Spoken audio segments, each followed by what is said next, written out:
வலிமை பணத்திற்கு தான் இருக்கிறது.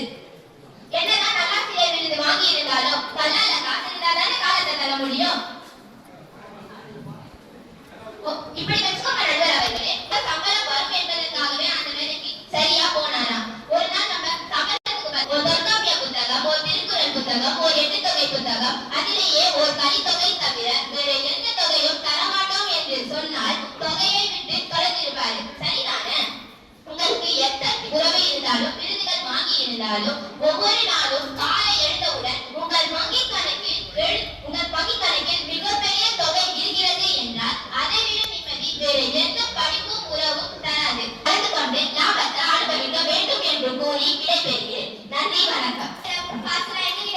பேசுறாங்க. அப்போ காசு எவ்வளவு முக்கியம் பார்த்தா அடுத்ததா இதெல்லாம் ஒத்துக்காம கல்விதான் சேர்ந்ததுன்னு பேசுறாங்க நம்ம சாய்ச்சி. உங்கள் அத்தனை பேருக்கும் என் பணிவான வணக்கங்கள் மற்றும் பொங்கல் நல்வாழ்த்துக்கள்.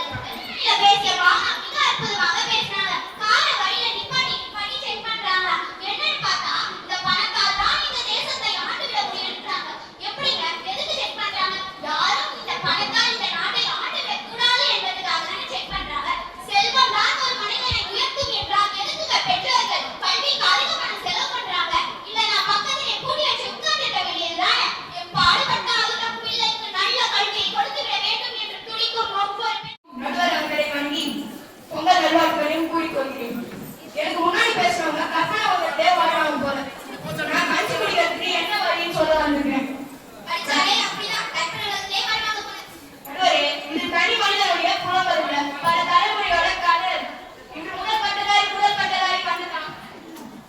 படிப்புதான் முக்கியம் என்று நான் கீர்த்தி மாதிரி நான் நினைத்திருந்த ஒரு காலம் வச்சுக்கோம்.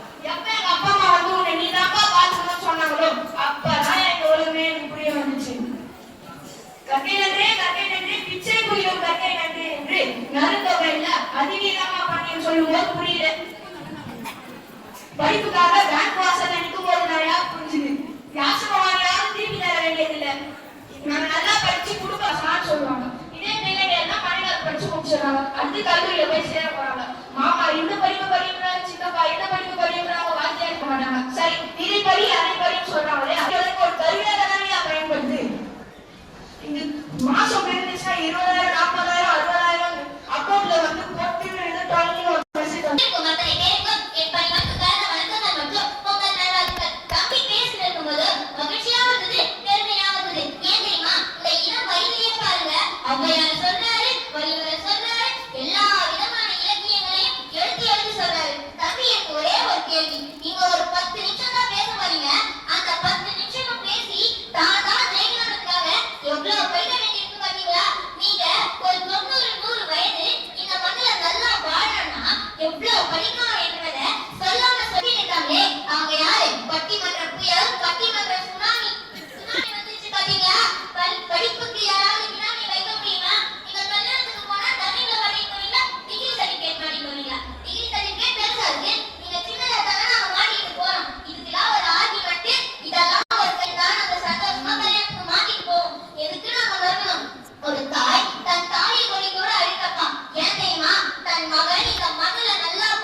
கல்வி சாதனைக்குரியதான்.